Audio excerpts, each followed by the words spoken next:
China na bahag ang buntot.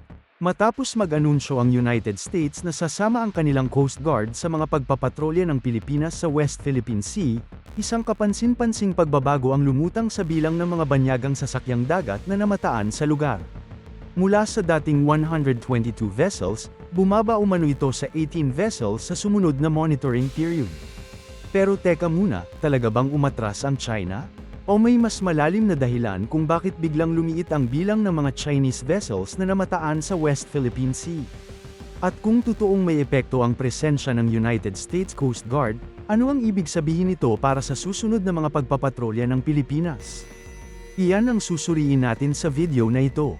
Batay sa larawang ibinahagi ng PDFF Group, inihahambing ang dalawang monitoring period, ang unang panahon na may pinakamataas na bilang na 122 foreign vessels, at ang sumunod na panahon kung saan 18 vessels na lamang ang naitala. Mahalagang linawin, ang numerong ito ay mula sa graphic na ibinahagi online at hindi natin dapat ituring na opisyal na kabuuang bilang ng lahat ng Chinese vessel sa buong West Philippine Sea. Hindi rin sapat ang isang ganitong datos para agad sabihin na tuluyang umatras ang China.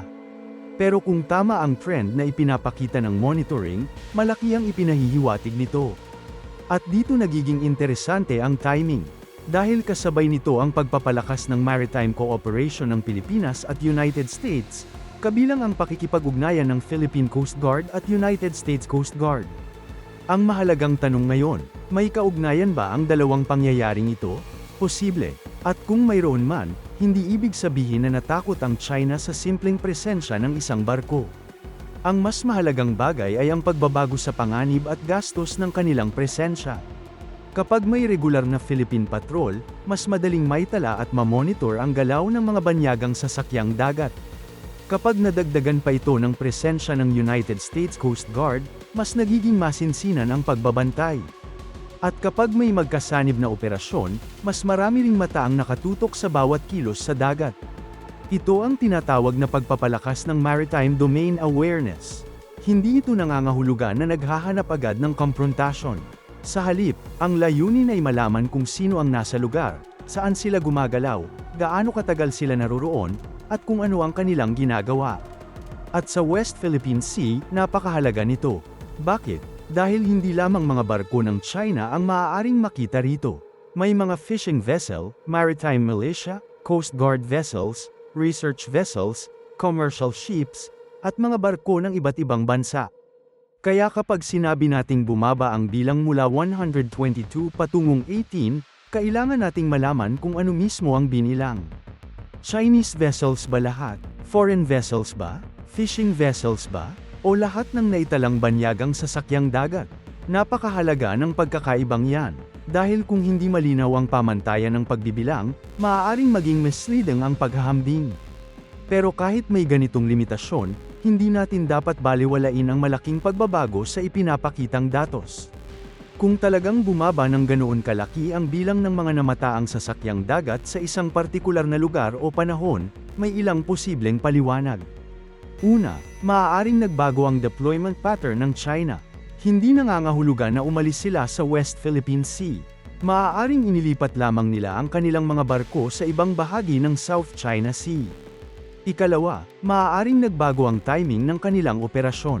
Ang mga barko ay hindi kinakailangang manatili sa isang lugar sa lahat ng oras. Maaari silang mag-rotate, may mga barkong umaalis at may mga bagong pumapalit. Ikatlo, maaaring nagbago ang paraan ng pagmamanman at pag-uulat.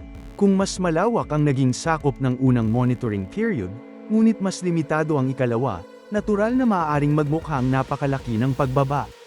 At ikaapat, posible ring may tunay na pagbabago sa kilos ng mga Chinese vessels dahil sa mas aktibong pagpapatrolya ng Pilipinas at pakikipagtulungan nito sa United States. At dito pumapasok ang pinakaimportanteng punto. Hindi kailangang magkaroon ng putukan para magkaroon ng epekto ang isang patrol. Minsan, ang simpleng presensya ay sapat para baguhin ang kalkulasyon ng kabilang panig. Isipin natin ito, kung isang Philippine Coast Guard vessel lamang ang nagpapatrolya, maaaring alam ng Chinese vessels kung paano ito susundan, harangan, o bantayan. Pero kapag may kasamang United States Coast Guard, nagbabago ang sitwasyon. Hindi dahil automatikong magiging militar ang operasyon. Ang United States Coast Guard ay isang law enforcement at maritime security organization. Ngunit ang presensya nito ay may malaking diplomatic at strategic significance. Ipinapakita nito na hindi lamang Pilipinas ang nagmamasid. May kalyadong bansa ring nakikibahagi sa maritime security. At para sa China, nangangahulugan nito na ang bawat insidente ay maaaring magkaroon ng mas malaking international attention. Ito ang tinatawag nating deterrence through presence. Hindi ito nangangahulugang umatras na ang China. Mas tamang sabihin na maaaring nagbabago ang kanilang risk calculation. At iyan ang mas mahalagang obserbasyon. Dahil sa nakalipas na mga taon, paulit-ulit nating nakita ang tensyon sa West Philippine Sea. May mga insidente ng pagharang. May mga peligrosong pagmamaniobra. May paggamit ng water cannon. May mga pagtatangka na kontrolin ang galaw ng Philippine vessels. At dahil dito, ang pagpapalakas ng maritime awareness ay naging napakahalaga para sa Pilipinas. Kapag mas maraming patrol, mas maraming impormasyon. Kapag mas maraming impormasyon, mas madaling maitala ang mga insidente. At kapag mas malinaw ang ebidensya, mas mahirap para sa alinmang panig na baluktutin ang nangyari. Kaya hindi lamang barko ang pinag-uusapan natin dito. Ang pinag-uusapan natin ay information advantage. At sa modernong maritime security, napakahalaga ng information advantage. Hindi mo kailangang magkaroon ng pinakamaraming barko kung kaya mong makita, matukoy, at masubaybayan ang galaw ng mga barko sa iyong paligid. Dito rin pumapasok ang konsepto ng coordinated patrols. Kapag ang Philippine Coast Guard at United States Coast Guard ay nagsasagawa ng magkasanib na aktibidad, maaaring mapabuti ang coordination, communication, search and rescue capability, maritime law enforcement, at situational awareness. At higit sa lahat, nagkakaroon ng regular na presensya ang dalawang bansa sa karagatan. Pero mayroon ding isang mahalagang babala. Hindi natin dapat agad sabihin na, China is afraid, o kaya, China has completely withdrawn. Masyado itong maagang conclusion. Ang isang monitoring period ay hindi sapat para patunayan ang pangmatagalang pagbabago sa Chinese strategy. Maaaring bumalik ang kanilang mga barko. Maaaring magpalit lamang sila ng ruta.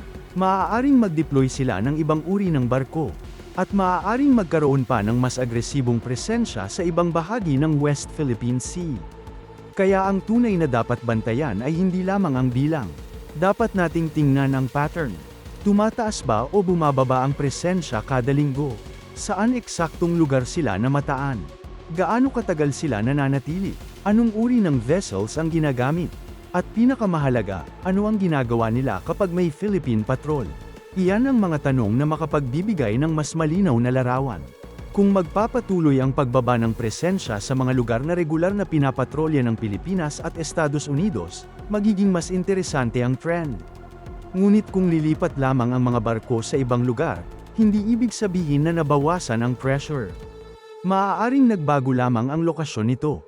Kaya sa aking pagsusuri, masyadong maaga para sabihing bahag ang buntot ng China.